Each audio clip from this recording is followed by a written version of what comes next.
Assalamu alaikum student. Today we will going to continue our half part of the third chapter, that is effect of British rule. Student, the first part of this chapter we had learned how the East India Company was established in India. Then we see the British and Marathas wars, how the Anglo-Maratha wars been happened. Then we have seen some part of the Chhatrapati Pratap Singh and his work, what he had done for betterment of Satara. Then we have seen the effect of British rule on India. In that we had learned dual government. Dual government means the work done by two government. First, revenue collection work is in the hand of East India Company, and to maintain the law and order is in the hand of Nawab of Bengal. Then we had seen what is the parliamentary laws, okay, and which kind of act has intact, that is Pict Act in India. And for that, civil service, militaries, police and judicial systems were the main pillar for the British government. So we had learned the civil service also. Today student, we will going to learn or we will going to understand the military and police force. Okay. The duty of military was to safeguard the British occupied region in India. Now, whose duty to safeguard the military? Yes, British military is an duty. Military जो है उसकी duty थी कि जो भी इलाके या जो भी हिस्सा इंडिया का ब्रिटिश ने कैप्चर किया है वो उस इलाके को मिलिट्री क्या करेगी, सिक्योर करेगी, बचाएगी, ना कि कोई और उस पर आके हमला कर ले और उसको अपने कब्जे में ले. इस डर के वजह से मिलिट्री क्या कर सकती थी, मिलिट्री जो है वो इलाकों में अपने इलाकों को बचा सकती थी. Acquire new territories and break down any revolt against the British in India. Military का ये भी काम था कि जितनी भी टेरिटरीज़ है, जितनी भी अगर हमलेवार है या कुछ भी बाहर के दूसरे कंट्रीज़ के लोग अगर इंडिया में आएंगे तो उनसे कैसे हम अपने इलाकों को सेफ रखें. ठीक है. और इंडिया में कोई भी रिवॉल्ट ना करे. रिवॉल्ट करना मतलब स्टूडेंट खिलाफ होना, कि किसी भी चीज़ के खिलाफ वो लोग आवाज़ ना उठा सके, कोई भी प्रॉब्लम्स ना हो. To maintain law and order in country was duty of police force. Police force की क्या ड्यूटी थी कि देश में क्या बना रखे, लॉ एंड ऑर्डर बना रखे. मीन्स कुछ भी प्रॉब्लम्स नहीं होनी चाहिए देश में. How the now peoples are safeguard in our country. अब किस ऐसा ज़माना है कि हमारा देश अभी सेफ है ना. हमारे देश में हम सेफ क्यों है, क्योंकि पुलिस फोर्स, मिलिट्री, आर्मी हमारे देश की कैसी है, अभी काफ़ी मजबूत है. राइट ना. हम सिक्योरिटी से सो सकते हैं, हम हमारे देश में फ्री है, हमको कोई बात का डर नहीं है. Because of war, because of judiciary systems, because of military and police systems. समझ में आया student. Now we will see the new part of the chapter, that is judiciary system. ठीक है. The British establish new judiciary systems in India on the basis of judiciary system in England. British ने जैसा judiciary system किसको बोलते हैं student, ये justice, law, court, जिस तरीके के कोर्ट, जस्टिस जो इंग्लैंड में था उस तरीके की सेम चीज़ें इंडिया में भी ब्रिटिश ने क्या किया, ले आया. समझ में आया student. Every district had civil and criminal court to solve the local case. जिस तरीके से डिस्ट्रिक्ट कलेक्टर बनाया गया, ठीक है, तो हर एक डिस्ट्रिक्ट कलेक्टर का अपने अपने डिस्ट्रिक्ट में सिविल एंड क्रिमिनल कोड भी बनाया गया, जिससे अगर वहाँ के लोगों को कोई भी प्रॉब्लम्स होगी तो वो वहाँ पर सॉल्व किया जा सकता है, ठीक है। For the reconsideration of the judgement a high court was establish.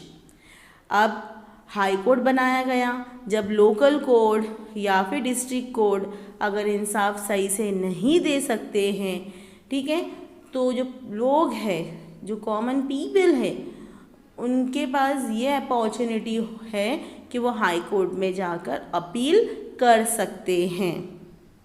Understood? Now our next topic is equality before law.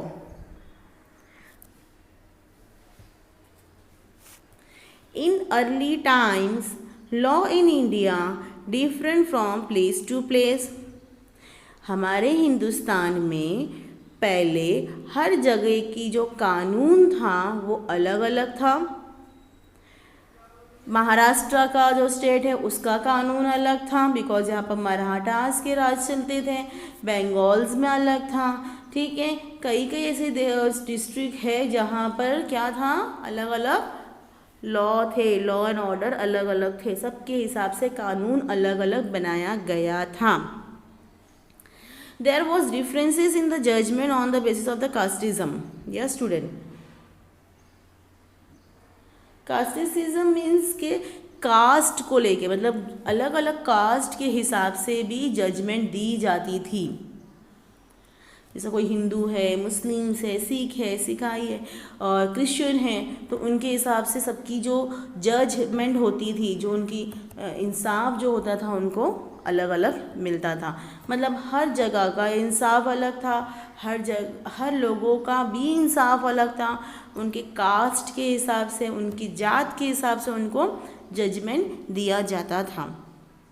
Under the leadership of Lord Macaulay, a committee was set up to create a code of law. ठीक है, एक committee बनाई गई under hood leadership is saying yes Lord Macaulay, ठीक है। इसके हिसाब से एक नया जो लॉ है वो बनाया गया। The Indian Penal Code was enforce all over the British India with British principle of equality before law.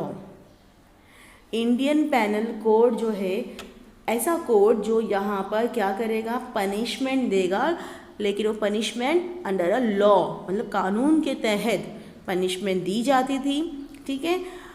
Over the British India, मतलब जो ब्रिटिश के लिए सही है वो ही, ठीक है। जैसा उसको लगे कि हाँ ये हमारे खिलाफ जा रहा है, ये इंसान हमारे लॉ को तोड़ेगा, तो उसके लिए पहले ही पनिशमेंट जो है वो डिसाइड की जाती थी। लेकिन प्रिंसिपल क्या दिया हुआ यहाँ पर, इक्वालिटी का। अगर ब्रिटिश इक्वालिटी करता तो वो कब से चला भी गया होता हमारे देश से, ठीक है। अपनी लालच के लिए हर कोई इंसान जो है अपना फ़ायदा सोचता है, ये बात हमेशा याद रखना। But there were some defect in it. अब फिर भी जब लॉ बनाया गया इक्वालिटी के बेस पे, लेकिन कुछ ना कुछ तो प्रॉब्लम वहाँ पर भी थी।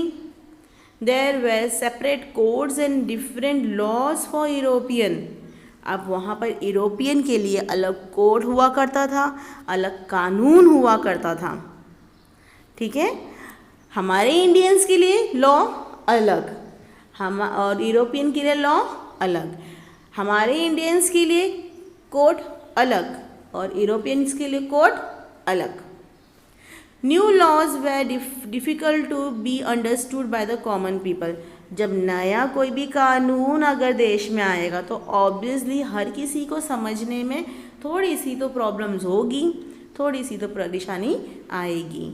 The legal cases became an expensive affair for the community and cases remained pending for the years together. अब जो लीगल केसेस होते थे, जो कानूनी तौर पे लड़े जा सकते थे, वो केस लड़ने के बाद अगर कॉमन पीपल अपनी परेशानी लेके आए एक लैंड प्रॉपर्टी का ही केस लेके आए। अब जो ब्रिटिश लॉयर्स होते थे वो हद से ज़्यादा पैसा वो केस लड़ने के लिए मांगते थे। इसके लिए तो कहा गया एक्सपेंसिव, और पैसा नहीं देने के दौर पे या फिर केस लंबा खींचने के लिए वो केस जो है वो काफ़ी सालों से सालों तक क्या होता था, पड़ा ही रह जाता था। हमारे कुछ इंडियंस कानून में भी यही डिफ़िकल्टीज़ है बेटा कि कुछ केसेस सॉल्व नहीं होते हैं, सालों सालों तक वो केस जो है pending pending pending, dates dates dates अदालत से जो है कोर्ट से मिलती रहती है। ठीक है, now student we will going to see the next topic और that is economic policy of British. Since ancient time, there were invention of in India.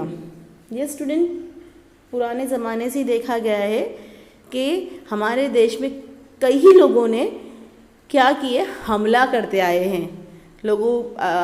हमारे देश में लोगों ने अपना हक जताना हमेशा रखा है।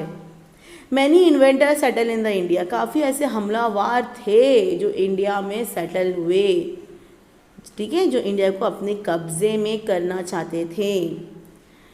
Where absorbed in India culture, अब वो इंडिया में रह गए और इंडिया के जितने भी कल्चर्स है, हमारी रीति है, हमारी जो फंक्शंस होते थे या हमारे जो भी कल्चर्स होते थे, जो भी हम लोग किस तरीके से खाते हैं, किस तरीके से हमारा पहनावा है, हमारे सेलिब्रेशंस हम कैसे बनाते हैं, ये वो लोग ने देखा। Even though they ruled here, although उन्होंने हम पे राज किया, they never made any changes in the basic Indian economic system. Yes student, ये most important चीज़ें हैं। ब्रिटिश ने हम पे राज किया, काफ़ी ऐसे हमलावर थे, फ्रेंच पोर्चुगीज़ लोगों ने भी हम पे हमला किया, यहाँ पर रहे, यहाँ से हर चीज़ ले के गए, यहाँ पर बहुत चीज़ों का कानून बदला, यहाँ पर लोगों की सोच बदली, लेकिन स्टूडेंट उन्होंने हमारे कल्चर्स को नहीं बदला। हमारे जो भी फंक्शंस होते हैं, हमारे जो भी रिलीजन्स विव्स है, या हमारे जो भी हमारे सेलिब्रेशंस हैं, उनको उन्होंने चेंज नहीं किया। The Britisher were an exception, yes British लेकिन थोड़ा सा वहाँ पर अलग है। England was a modern nation, yes England जो है वो क्या है, मॉडर्न नेशन है।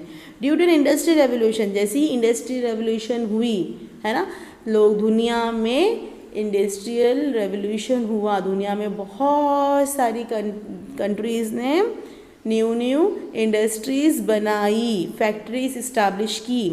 कैपिटलिस्ट इकोनॉमी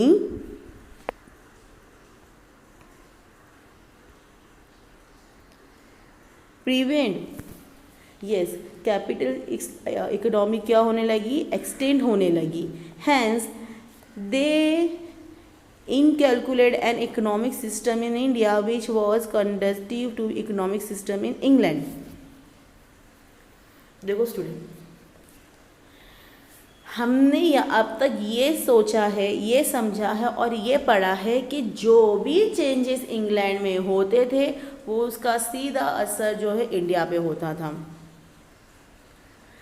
अब जिस तरीके से इंग्लैंड ने रेवोल्यूशन किया, इंडस्ट्री रेवोल्यूशन किया, वो वर्ल्ड फैक्ट्री का नाम हासिल किया, तो इंडिया में भी वो चीज़ें होने लगी।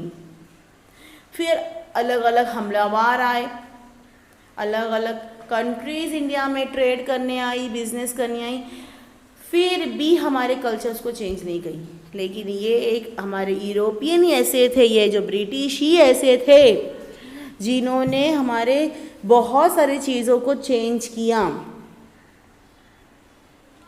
ठीक है, अब उन्होंने जो भी उन्होंने ये सोचा कि अगर इंग्लैंड में इतना प्रॉफिट हो रहा है, इतना इंक्रीमेंट हो रहा है, इकोनॉमिक सिस्टम जो है बढ़ रहा है, क्यों नहीं इंडिया में वो इकोनॉमिक सिस्टम बढ़े, क्यों नहीं इंडिया में भी हम अपनी तरक्की को लेके आए।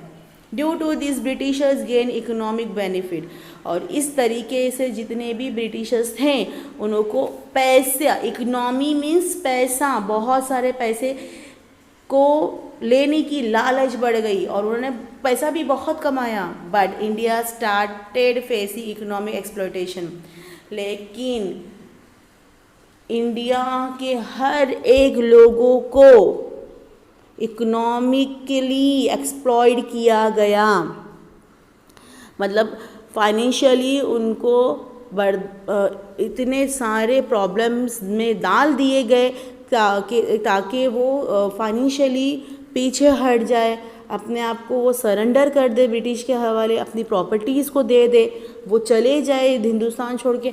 बहुत सारी चीज़ें थी, बहुत सारी चीज़ें जो है artisans, farmers, local peoples, middle class, lower class face कर रहे थे। ठीक है। Now student we will going to see land revenue policies. Before the British rule, the village economy system was self-sufficient. Self-sufficient किसको बोलते हैं स्टूडेंट? खुद के लिए काफ़ी होने वाली चीज़ें। ब्रिटिश रूल आने से पहले हमारे जितने भी गांव के इलाके थे वो इतना कमा लेते थे या इतना ही काम करते थे जितना उनके लिए, ज़िंदगी के लिए या उनके घर के लिए काफ़ी हो जाए। Although agriculture and related service, the need of the village were fulfilled in the village itself. अब जो गांव वाले लोग हैं उनको जितनी भी ज़रूरत होती थी, जो भी चीज़ों की ज़रूरत होती थी उनको गांव में ही मिलता था, और वो गांव में ही इतने अपनी खेती बाड़ी कर लेते थे, छोटा मोटा काम कर लेते थे, जिससे अपनी ज़िंदगी को क्या कर सकते थे, वो आराम से बिता रहे थे। ठीक है। Land revenue was the main sources of income of the state. Very important line, land revenue, ज़मीन पे टैक्स लगा के जो पैसा हासिल होता था, ये सबसे बड़ा फाइनेंशियली सपोर्ट था, इकोनॉमिकली जो प्रॉफिट था ब्रिटिश का, ये सिर्फ लैंड रेवेन्यू से ही होता था। मतलब ज़मीनों पे टैक्स लगाना और उस टैक्स का पैसा सीधा अपने जेब में डालना या ब्रिटिश कंपनी पे अपने पास आना, ये ब्रिटिश का सबसे बड़ा मेन तो हथियार था। इस तरीके से तो उन्होंने पूरे हमारे फार्मर्स को बर्बाद कर दिए थे, यहाँ तक कि उन्होंने ये टाइम लाया फार्मर्स के लिए, किसानों के लिए, कि वो अपनी ज़िंदगी तक गिरवी रखते थे। यस आई एम रिपीटिंग, अपनी ज़िंदगी तक वो लोग अपनी ज़िंदगी को भी वो लोग गिरवी रखते थे। तो सोचिए स्टूडेंट्स, उन्होंने उस ज़माने में जो फार्मर्स होते थे, जो किसान थे, उनको कितनी प्रॉब्लम्स फेस करनी पड़ती थी। उन्होंने यहाँ तक के अपनी ज़मीन पे जो उनकी एक ज़माने में एक वक्त, अभी भी हमारे कल्चर में है कि जो ज़मीन है फार्मर्स की, किसानों की, वो उनकी माँ है। मतलब इनडायरेक्टली उन्होंने अपनी माँ को गिरवी रखा था ब्रिटिश सर के पास, या लैंडर्स जो पैसे देंगे और हफ्ते पे या अभी भी टैक्स पे, उन्होंने उन लोगों के पास अपनी ज़मीन को गिरवी रखा था ताकि वो रेवेन्यू पे कर सके, टैक्स पे कर सके ब्रिटिश को। समझ में आ रहा है student? Due to the pre British period, revenue was based on the type of the cultivate crops. British आने से पहले हमारे देश में तभी भी रेवेन्यू लिया जाता था, लेकिन कैश पे नहीं। आई एम रिपीटिंग, ब्रिटिश आने के बाद हर रेवेन्यू, हर किस्म के टैक्स कैश में लिया, पैसे में लिया जाता था। लेकिन जब ब्रिटिश आने से पहले हमारा देश भी तभी भी रेवेन्यू लेता था, लेकिन वो उस हिसाब से रहता था कि जिस हिसाब से तुम्हारे ज़मीन में अनाज उगाए हैं, जिस किस्म की अनाज है उस किस्म की वो टैक्स लिया जाता था। मुग़ल भी तो टैक्स लेते थे बेटा, लेकिन वही था कि मुग़ल टैक्स कैसा रहता था, जिस किस्म की उनकी क्रॉप्स है, जिस किस्म का उनका अनाज है, उस हिसाब से उनको टैक्स लिया जाता था। Farmers were accepted from taxation in the case of loss of crop. अब जो गरीब किसान, कभी कभी अनाज नहीं उगना, कभी कभी कुछ प्रॉब्लम्स आ जाना, कभी फसल नहीं अच्छी आती थी, कभी फसल ख़राब हो जाती थी बिकॉज ऑफ रेनफॉल या फिर फेमाइन, बाढ़, एनीथिंग, या फिर कुछ जंगली जानवर जो खा जाते थे अनाज को, बहुत सारे केस होते थे। तो इस हालात में, ऐसे हालात में किसानों को टैक्स नहीं भरना था। वो मुगल्स पावर्स या जो भी हमारे रूलिंग पावर्स होते थे वो ऐसे किसानों से कभी भी टैक्स नहीं लेते थे। Revenue was a main collector in the form of the grain, क्योंकि रेवेन्यू क्या था, जब अगर हम उनसे कुछ ले रहे हैं तो सिर्फ क्या लेते थे उस ज़माने में, जो भी रूरल्स थे हमारे उस ज़माने में क्या लेते थे वो लोग, जिसके समय के मेरे खेत में अगर गेहूँ उगा है, वीट उगा है, तो मैं अपने हिसाब से जितना चाहूँ उतना वीट अपनी खुशी से मैं मुगल्स को या रूलिंग पावर्स से उनको दे सकती थी। अगर कभी खुदा ना खास्ता मेरे खेत में अच्छी फसल नहीं होगी या कम अनाज होगा तो मैं रेवेन्यू नहीं दे सकती थी। तो मुझे कोई फोर्स नहीं था, मेरे ऊपर कोई भी फोर्स नहीं किया जाता कि तुम रेवेन्यू दो, तुम अनाज दो, ठीक है। Even in the case of the late payment of tax the farmers was not कॉन्सिपिटेड।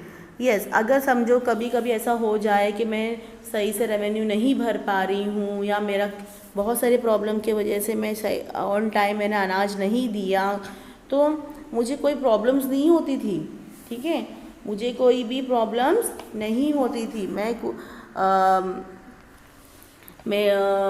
मुझे किस किस्म की कोई फोर्समेंट नहीं किया जाता था, ठीक है। To increase the income the British made an important changes in the revenue system.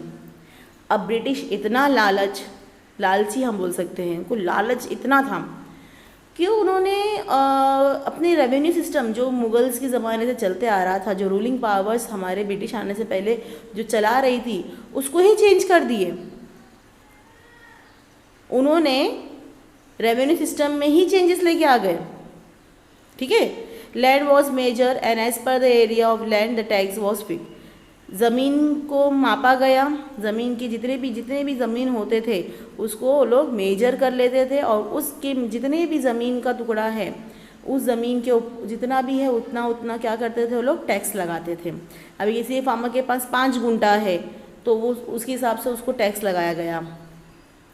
The payment of tax was made compulsory in the form of cash. Yes student, British आने के बाद ही हमारा रेवेन्यू सिस्टम चेंज हुआ और उन्होंने ये system change किया कि अभी कोई अनाज नहीं देगा, अब वो लोग क्या देंगे रेवेन्यू, वो लोग कैश देंगे। ये तो उन्होंने कंपलसरी कर दिया कि हर कोई इंसान जो है वो सिर्फ और सिर्फ कैश देगा, पैसा देगा।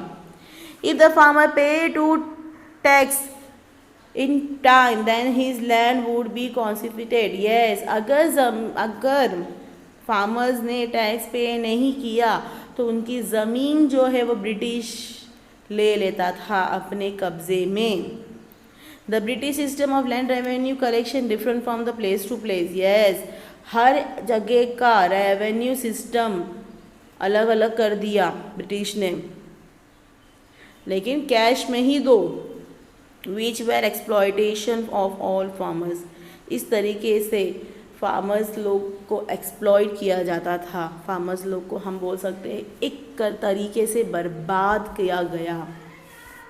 The consequences of new land revenue system. There was an desirable effect of new land system on ruling life. ये स्टूडेंट देखो ना, अगर हमने जब कुछ चेंजेस किए तो ऑब्वियसली सिस्टम चेंज हुआ, तरीके चेंज हुए, लोगों को बहुत सारी परेशानियाँ आने लगी। For payment of tax, Indian farmers start selling the crops at the whatever price it receive. आप पहले ज़माने में ये था कि वो क्या भरते थे, क्रॉप्स देते थे, है ना, अनाज देते थे। लेकिन ब्रिटिश आने के बाद क्या हुआ, कैश में पेमेंट होने लगी। क्या ब्रिटिश ने क्या फोर्स किया कि अभी तुम क्या करेंगे, कैश में पेमेंट देंगे। अब कैश कहाँ से लाया फार्मर, तो वो क्या करने लगा, अपने अनाज को मार्केट में बेचने लगा। जो भी प्राइस, जितने भी पैसे उसको मिल जाए उतने ही पैसे से वो अपने अनाज को क्या करने लगा, मार्केट में आके बेचने लगा। The merchant and broker start purchasing the goods at minimum rate. Yes, अब यहाँ पर बेचारे फार्मर्स पे तो कैश का रेवेन्यू लगा दिया कि तुम पैसा ही दोगे ब्रिटिश को, अब तुम कुछ भी कर लो। अब बेचारे फार्मर जो परेशान हालत में, वो क्या हो गए, वो अपने अनाज को मार्केट में लाके बेचने लगे। अब मार्केट में लाके बेचने लगे तो जितने भी डीलर्स होते थे, मर्चेंट होते थे, मर्चेंट किसको बोलते हैं, ऐसे इंसान जो सामान को लेना और उसको दूसरी जगह जाके हाई रेट में बेचना। तो जितने भी ब्रोकर्स होते थे, डीलर्स होते थे, मर्चेंट होते थे, वो लोग क्या करते थे, फार्मर्स लोग से एकदम मिनिमम रेट में, मतलब एकदम कम रेट में वो अनाज को लेते थे। At the centre time the farmer had to mortgage his land to the money lender for arrangement of money to pay the tax. कुछ समय बाद कुछ ऐसा वक्त भी आया कुछ लोग, बहुत सारे फार्मर्स के पास, कि अगर अनाज ख़त्म हो गया है, अनाज पैसा उतना बेचने के बाद नहीं मिला तो अब क्या करें। तो कई ऐसे फार्मर्स ने अपनी ज़मीन को, मनी लेंडर मतलब जो पैसा देकर ज़मीन को अपने मोर्टगेज करे। मोर्टगेज किसको बोलते हैं स्टूडेंट, गिरवी रखे, उन्होंने अपनी ज़मीन को गिरवी रखा ऐसे लोगों के पास जो उनको पैसा दे रहा था।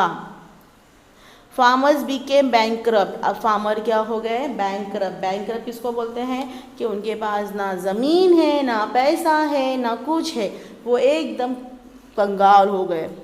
In case of non repayment of loan, अगर उन्होंने ज़मीन गिरवी रखा और पैसा लिया, अगर वो पैसा उन्होंने टाइम पर नहीं दिया, the farmer had to sell his land. और बेचारे जो भी किसान होते थे उनको अपनी ज़मीन अपनी माँ को बेचना पड़ता था, क्योंकि उन्होंने टाइम पर पेमेंट नहीं किया, क्योंकि उन्होंने अपनी ज़मीन को गिरवी रखा था और ब्रिटिश को पैसा देने के लिए। The farmer was exploited by the government. British government से भी प्रॉब्लम फेस करनी पड़ी। ज़मींदार मालूम होते ना स्टूडेंट, जिनके पास हम ज़मीन गिरवी रखते हैं। ओके, मनी लेंडर्स जो पैसा देता है और ज़मीन को गिरवी रखता है। मर्चेंट्स जिन्होंने बहुत कम रेट में, मिनिमम रेट, बहुत से कम रेट में उनका अनाज खरीदा। इस तरीके से फार्मर्स जो है हर जगह से बर्बाद होने लगा, परेशान होने लगा। एक तो ब्रिटिश को कैश देना है, अगर हम कैश देना चाहें तो हमारे अनाज को बेचने के लिए अगर मार्केट में आए तो जो भी मर्चेंट होते थे वो कम पैसे में अनाज लेते थे। फिर अगर पैसा नहीं दिया तो ज़मीन जो है ब्रिटिश ले लेगा। उसके डर से उन्होंने क्या किया, अपने ज़मींदार, मनी लेंडर्स, उनके पास अपनी ज़मीन को गिरवी रखा। अगर वो गिरवी ज़मीन को उन्होंने प्रॉपरली टाइम पे नहीं पेमेंट किया तो ज़मीन भी क्या हो जाती थी, यह ज़मींदार और जो मनी लेंडर्स है वो ज़मीन को अपने कब्ज़े में ले लेते थे।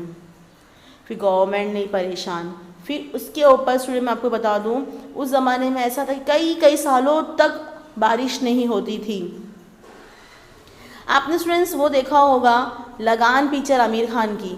आप वो पिक्चर में अगर आप देखोगे तो आपको रियल स्टोरी समझ में आएगी कि किस तरीके का बेचारा जो किसान है अपने अनाज को वो कल्टीवेट करे, और जब बारिश ना हो, परेशानी हो, पैसा ना हो, कई ऐसे टाइम पे तो हमारे किसानों ने खाना नहीं खाए, भूखे सोए हैं। बहुत सारी चीज़ें जो है उस ज़माने में हमारे गरीब किसान बहुत ही ज़्यादा प्रॉब्लम फेस किया उन्होंने। ठीक है स्टूडेंट, हम आगे देखते हैं। नेक्स्ट टॉपिक हमारा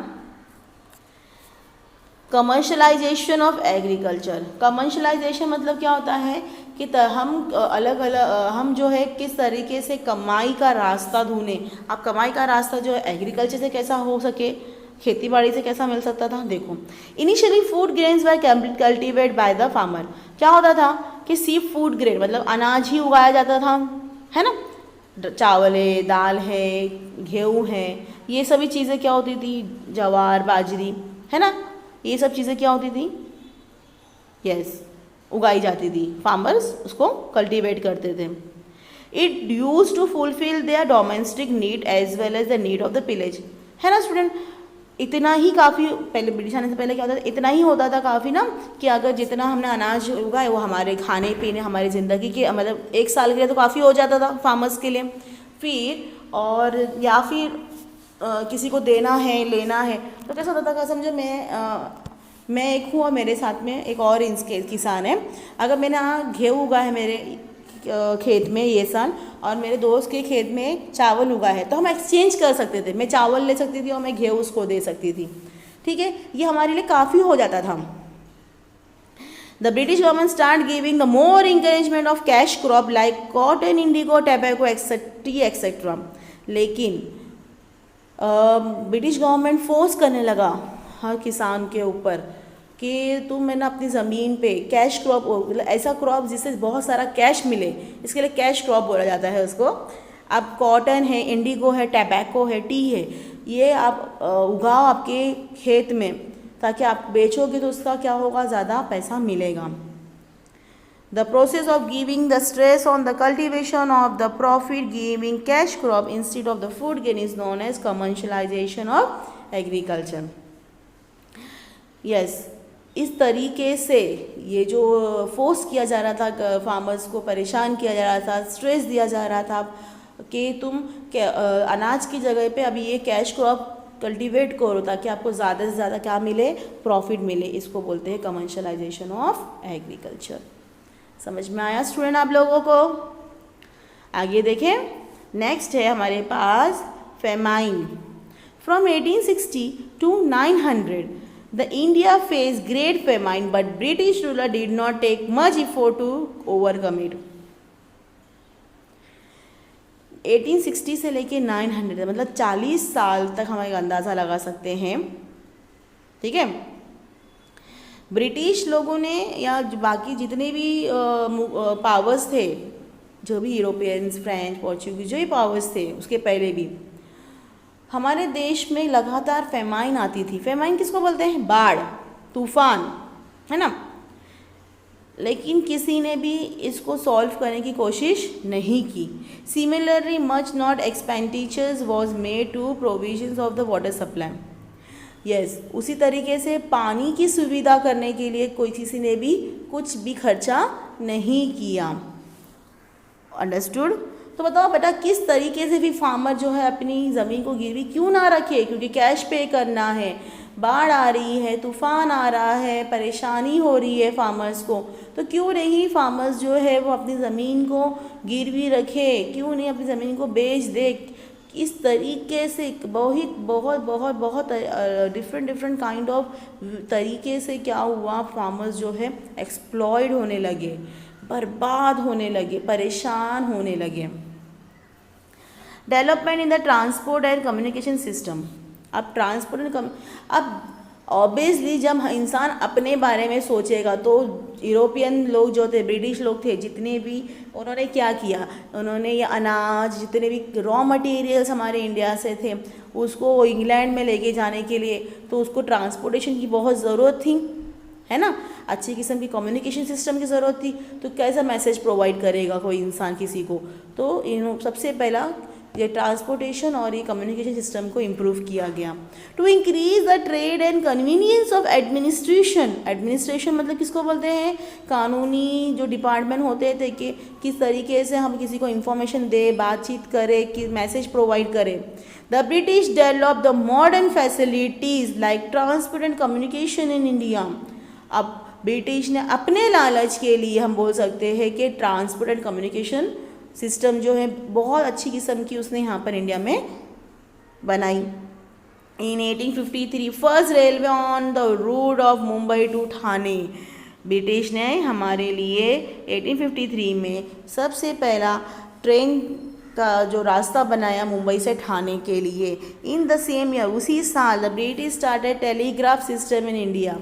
क्या किया उसने? टेलीग्राफ सिस्टम भी इंडिया में लेके आया। Due to it all cities and military stations got connected to one another. अब इसके वजह से क्या हो गया, जितनी भी सिटीज़ होती थी वो एक मिलिट्री स्टेशन, मतलब जहाँ से माल सप्लाई होगा, जहाँ से इंफॉर्मेशन मिलेगी, वो कनेक्टेड हो गई।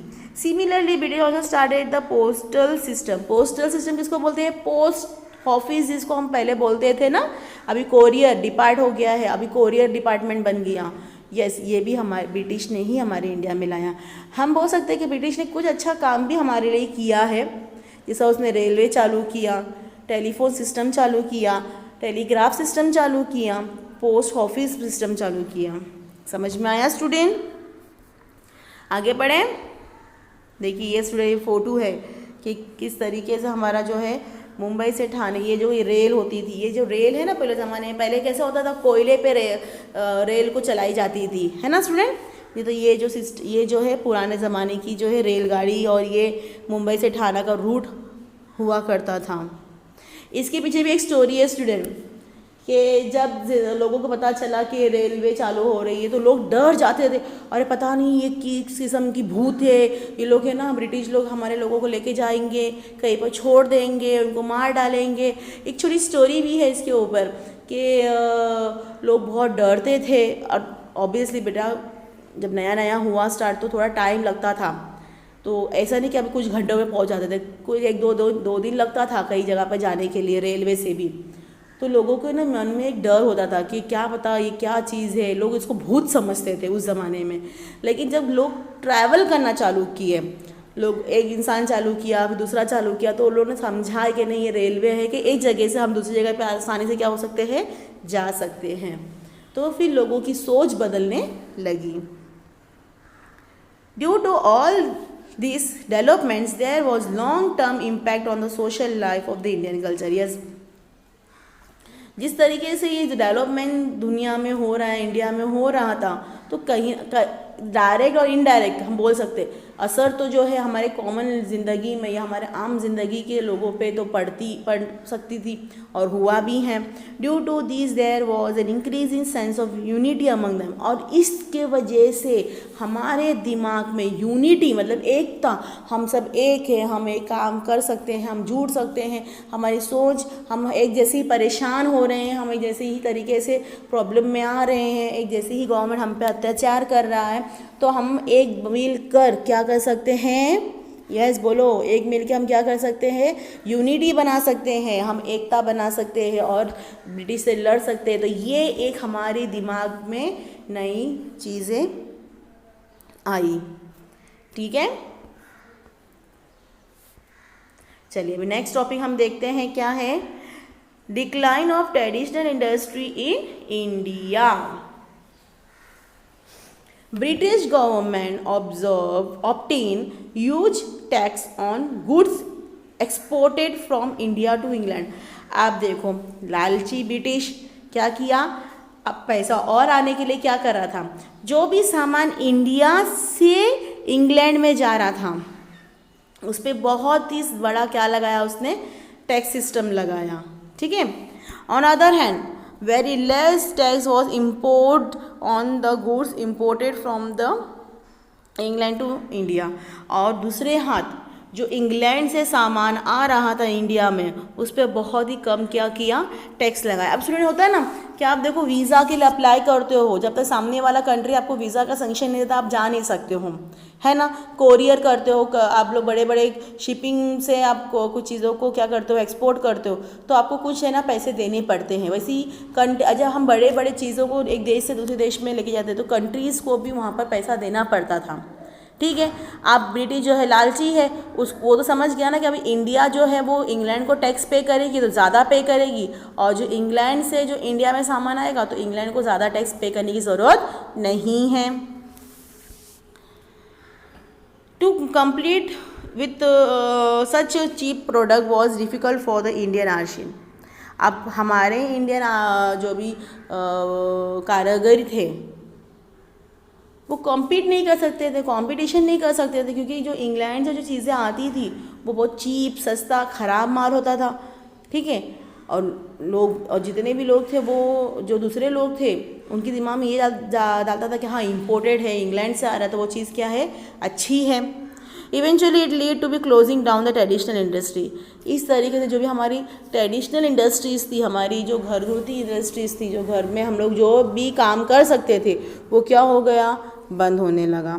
And many artisan became unemployed, और बहुत सारे आर्टिशन क्या होने लगे, अनएम्प्लॉयमेंट। अनएम्प्लॉयड किसको बोलते हैं, बेरोज़गार होना।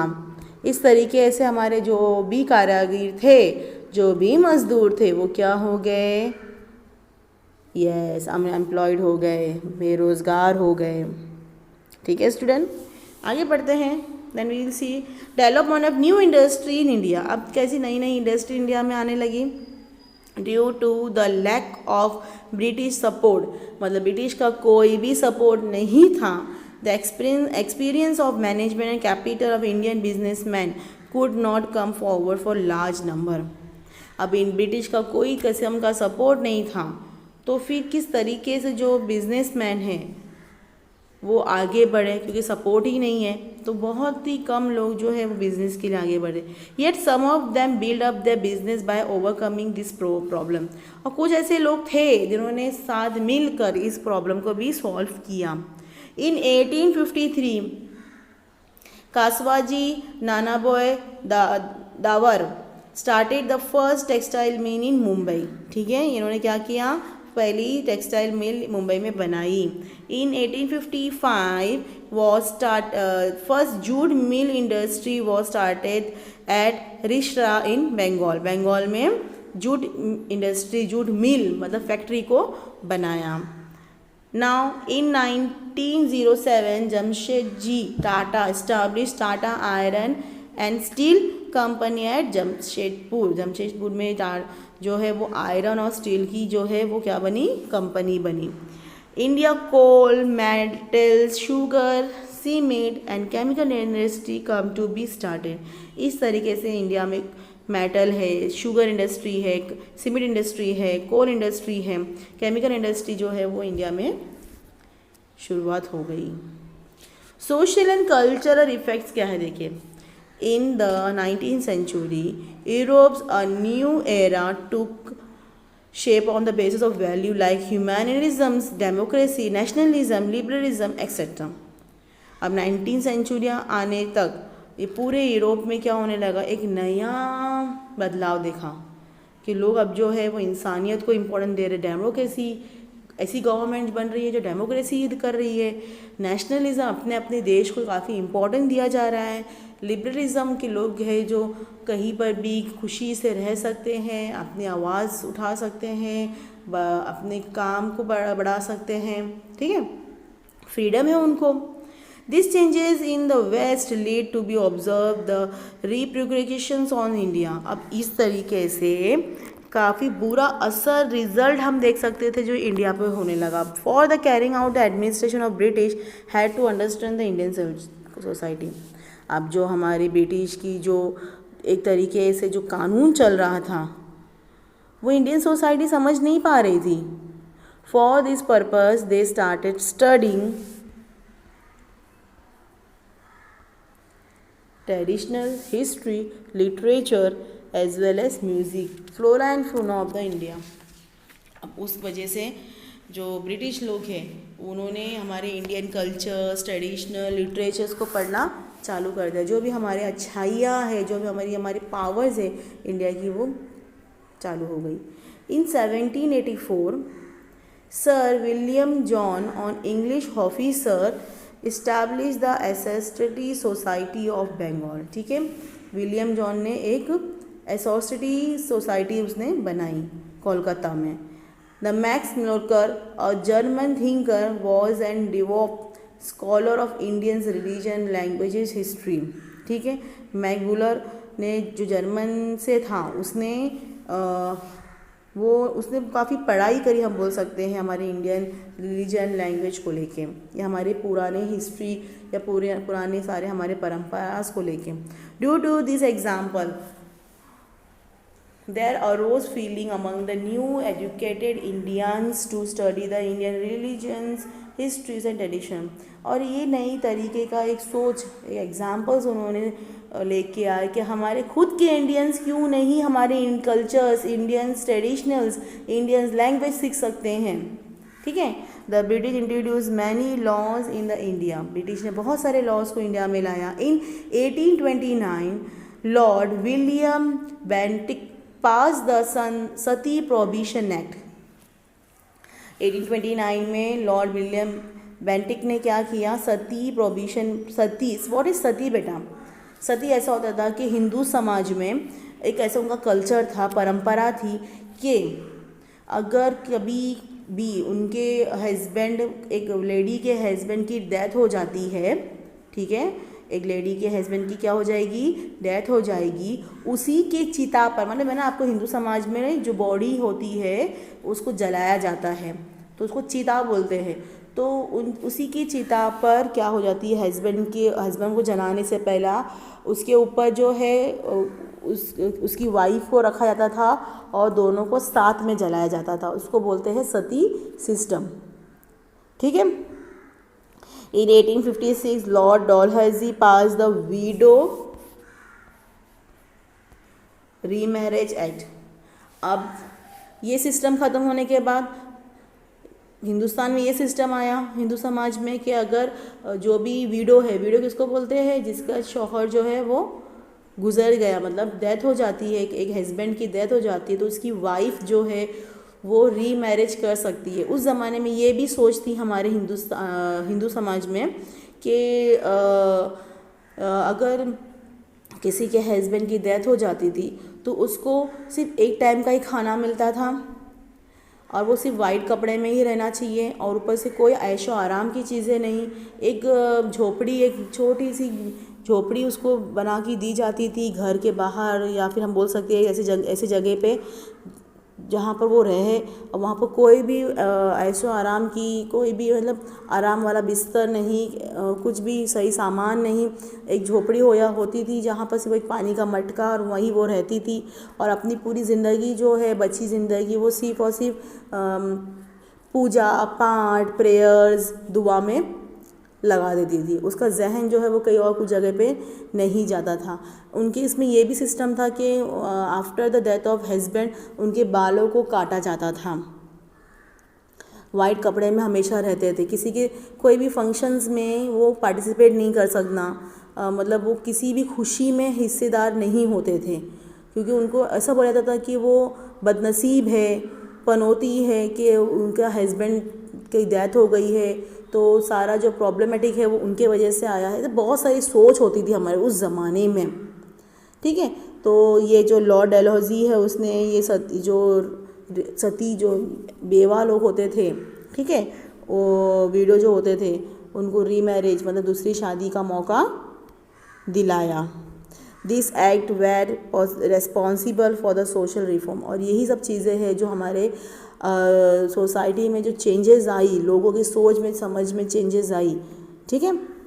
For carrying out the administration in India the British require English education in Indians. अब अपनी भागदौड़ इंडिया की जो एडमिनिस्ट्रेशन है, जो पॉलिसीज़, जो भी काम धाम है वो अच्छे से होना चाहिए, तो ब्रिटिश ने क्या किया, इंग्लिश एजुकेशन भी इंडिया में लेके आया, ठीक है, ताकि जो लोग हैं वो इंग्लिश भी पढ़ सके और समझ सके।